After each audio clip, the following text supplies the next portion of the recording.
Hello दोस्तों। आज हम बात करने वाले हैं पोस्ट ऑफिस के मंथली इनकम स्कीम के बारे में। जो स्कीम है वो आपको मंथली आपको एक अच्छी इनकम दे रही है और साथ साथ में आपको एक अच्छा सा एक इनकम करने का सोर्स भी दे रही है, जिससे कि आप सही जगह पे इन्वेस्टमेंट कर भी सकते हो, राइट। तो उसके बारे में पूरा हम डिटेलिंग में जानेंगे और उसको मैं पूरा एक आपको स्लाइड के माध्यम से समझाऊंगा।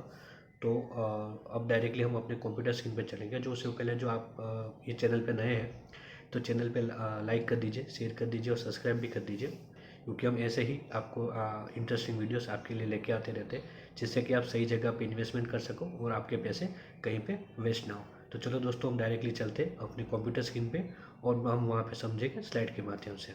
अभी दोस्तों आपको कंप्यूटर स्क्रीन दिख रही होगी। अब हम यहाँ पे बात कर रहे हैं कि national saving monthly income plan है, उसके बारे में बात करेंगे। तो ये जो स्कीम है उसको बेसिकली आपको अभी पहली स्लाइड आप यहाँ आपको दिख रही होगी, जिसके अंदर हमने इंटरेस्ट रेट के बारे में बात किया। तो हम इसकी जो इंटरेस्ट रेट की बात करें तो 1/4/2020 से इसका इंटरेस्ट रेट फिक्स है।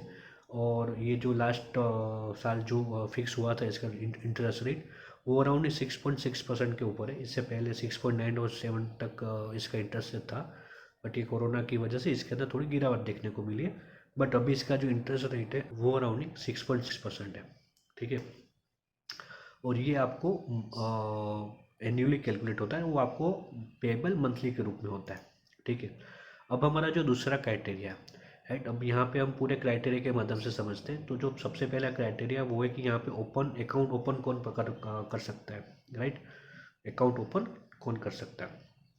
तो यहाँ पे सबसे पहले पॉइंट में, यानी कि सिंगल सिंगल एडल्ट करके जो भी कोई पर्सन, यानी कि जो 18 साल से बड़ा है कोई, तो वो यहाँ पे अकाउंट ओपन कर सकता है।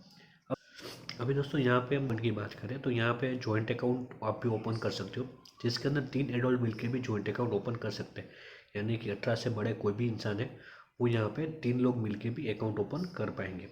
अभी यहाँ पे माइनर और अनसाउंड माइंड वाले पर्सन के लिए भी आप अकाउंट ओपन करना चाहते हो तो आप कर सकते हो, और उनके लिए भी आपको उसके साथ उनके गार्डियन यानी कि मदर फादर का नाम उसके साथ होना चाहिए, और उनके नाम पे भी आप अकाउंट ओपन कर सकते हो। अब यहाँ पे बात आती है कि जो भी 10 साल से बड़े हैं, राइट। अभी जो 10 साल से बड़े वो खुद के नाम पे भी ये अकाउंट ओपन कर सकते हैं, ठीक है। तीसरा कैटेगरी है, राइट। वो यहाँ पे अब तीसरा कैटेगरी की बात करें, पहले था इंटरेस्ट रेट, दूसरा था यहाँ पे अकाउंट ओपन कौन कर सकता है, और तीसरा जो क्राइटेरिया है वो है इसके डिपॉजिट रूल्स के बारे में थोड़ा समझ लेते हैं, राइट। यहाँ पे आपको अकाउंट ओपन करने के लिए यहाँ पे लिखा हुआ है कि सबसे पहला पॉइंट है वो कि अकाउंट ओपन करने के लिए आपको मिनिमम 1000 रुपये चाहिए रहेंगे, राइट। आपको सबसे आप मिनिमम 1000 रुपये डाल के भी आप अकाउंट ओपन कर सकते हो, और उसके बाद ओके मल्टीप्लाई में आप कितने भी अमाउंट यहाँ पे आप इन्वेस्टमेंट कर सकते हो। बस दोस्तों यहाँ पे एक चीज़ समझिए कि जो आपको मिनिमम इन्वेस्टमेंट की बात की यहाँ पे, तो मतलब 1000 रुपये आपको मिनिमम इन्वेस्टमेंट करना है, राइट। बट हम मैक्सिमम की भी बात कर लेते हैं, क्योंकि यहाँ पे मैक्सिमम लिमिट भी यहाँ पे तय की गई है। 1 पर्सन के नाम पे मैक्सिमम 4.5 लाख रुपये ही आप इन्वेस्टमेंट कर सकते हो, डिपॉजिट कर सकते हो इस स्कीम के अंदर। और जो आपने 2 लोगों को मिल के किया है तो आप 9 लाख रुपये तक आप इसके अंदर इन्वेस्टमेंट कर सकते हो, ठीक है। तो मतलब 2 लोग मिलके भी जो आप यहाँ पे इन्वेस्टमेंट करते हो तो आपको 9 लाख रुपये आपको इन्वेस्टमेंट करना रहेगा। 2 लोग मिलके भी जो आप अकाउंट ओपन कर रहे हो तो आपको यहाँ पे 9 लाख रुपये आपको यहाँ पे इन्वेस्टमेंट कर सकते हो। जो भी इन्वेस्टमेंट यहाँ पे कर रहा है जॉइंट होल्डर के साथ, तो सबका इक्वली यानी कि इन्वेस्टमेंट शेयर होना चाहिए। तो मतलब समझिए कि जो 3 लोग मिलके कर रहे हैं तो तीनों के नाम से थोड़ी थोड़ी अमाउंट, यानी कि तीनों के नाम पे सेम अमाउंट यहाँ पे आपको इन्वेस्टमेंट करनी रहेगी। अब यहाँ पे इन्वेस्टमेंट करनी रहेगी। अब हमारा जो दूसरा पॉइंट है, मतलब कि चौथे नंबर का जो पॉइंट की बात कर रहे हैं यहाँ पे, कि आप 4.5 लाख से ज़्यादा आप इसके अंदर डिपॉजिट और शेयर यहाँ पे नहीं कर सकते, जो मैंने ऑलरेडी आपको पहले भी बता दिया था। अब मैं आपको यहाँ पे 5th पॉइंट की बात करूँ तो limit for account open on behalf of A minor and guardian shall be separate है।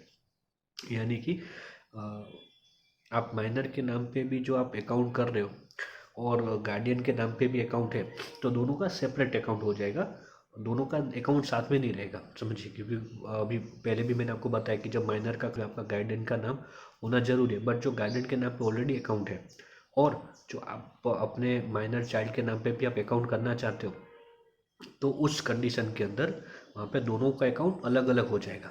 ठीक है, अब हम बात करते हैं प्री मेच्योर विड्रॉल रूल्स के बारे में। अभी प्री मेच्योर विड्रॉल्स हमारा जो ये 4th नंबर का कैटेगरी है, प्री मेच्योर विड्रॉल, कि किसी को बहुत जल्द ज़रूरत हो जाती है पैसे की, कुछ इमरजेंसी हो जाती है और उनको पैसे चाहिए और उनको विड्रॉल करना है, या फिर उनको इमरजेंसी में उनको स्कीम बंद करवानी है, तो उस सिचुएशन में क्या करना है, तो वो उस सब के बारे में हम यहाँ पे थोड़ा डिटेल में समझते हैं। तो सबसे पहला पॉइंट है, no deposit shall be withdrawn before the expiry of 1 year from the date of deposit. यानी कि जब आपने इसके अंदर इन्वेस्टमेंट किया है तो इसके अंदर से आप 1 साल से पहले इसको डिपॉजिट निकाल नहीं सकते, यानी कि विड्रॉल आप नहीं कर पाओगे। अब दूसरा जो चीज़ है यहाँ पे, if account is closed after 1 year and before 3 year, यहाँ पे समझिएगा थोड़ा कि after 1 year and before 3 year from the date of account opening, deduction equal to 2% from the principal will be deducted and remaining amount will be paid। समझिए, यहाँ पे principal की बात हो रही है, इंटरेस्ट की बात नहीं हो।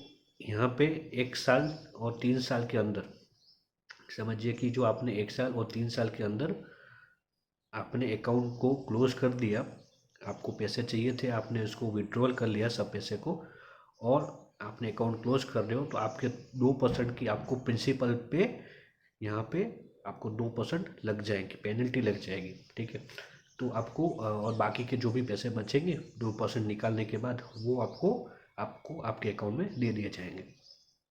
अब यहाँ पे तीसरा पॉइंट है, यहाँ पे 3 साल और 5 साल के अंदर जो आप अकाउंट को क्लोज करते हो, 5 साल से पहले और 3 साल के बाद, ठीक है, तो आपको 1% की पेनल्टी प्रिंसिपल पे लग जाएगी। इंटरेस्ट पे बात नहीं हो रही है दोस्तों, यहाँ पे प्रिंसिपल पे बात हो रही है। तो आपका जो भी प्रिंसिपल आपने पेड किया है उसके ऊपर आपको 1% की पेनल्टी लग जाएगी, और बाकी की जो भी पैसे हैं वो आपको पेड कर दिए जाएंगे। ठीक है, चौथे नंबर का जो यहाँ पे पॉइंट है कि account can be permanently close by the submitting precision application will be application from it passbook at the concern post office. यानी कि जब आप अपना अकाउंट परमानेंटली क्लोज करवा रहे हो, तो आपको आपके जब अकाउंट ओपनिंग के टाइम पे आपको पासबुक दी गई थी, वो पासबुक आपको सबमिट करवानी होगी, वो आपके पोस्ट ऑफिस के अंदर, और आपका अकाउंट क्लोज कर दिया जाएगा। अब हमारा जो लास्ट पॉइंट है 5th नंबर का, वो है मैच्योरिटी रूल्स के बारे में। राइट, अब जैसे समझिए कि इसका बेसिकली 5 साल का है, और आप जो पैसे उठा लेते हो तो आपको पेनल्टी लग जाती है, और जो आपने पूरे टर्म आपने 5 साल का पूरा कर लिया, राइट, उस टाइम पे जैसे ही आपका मैच्योरिटी हो जाता है, तो उस टाइम पे आपको ये एक एप्लीकेशन फॉर्म भरना होगा। एप्लीकेशन फॉर्म आप फिलअप करके आप पोस्ट ऑफिस में दे दीजिए, साथ में आपकी जो भी पासबुक है उसको सबमिट कर दीजिए, और आपके जो भी पैसे हैं वो आपको आपके अकाउंट में मिल जाएगा। अब समझिए कि इसके बीच में कोई पॉलिसी ये स्कीम होल्डर की डेथ हो जाती है, तो उस सिचुएशन में उसके नॉमिनी और लीगल जो भी हायर्स होंगे वो इसके अंदर क्लेम करके रिफ़ंड करवा सकते हैं, और जो भी अमाउंट उनकी होगी वो उनको उसके अकाउंट के अंदर मिल जाएगा, और उसके अकाउंट तुरंत वहाँ पे क्लोज हो जाता है। क्योंकि कोई पॉलिसी होल्डर की डेथ होती है तो उसके जो भी कोई नॉमिनी है या फिर कोई जो भी लीगल हायर्स होंगे वो उसको डॉक्यूमेंट सबमिट करके, और जो भी पैसे आपने उसके अंदर रखे थे वो, और उसके इंटरेस्ट के साथ आपको आपके पैसे तुरंत वहाँ पे मिल जाता है। ठीक है, ये था अपना जो भी मैंने आपको बताया वो मंथली इनकम के बारे में था।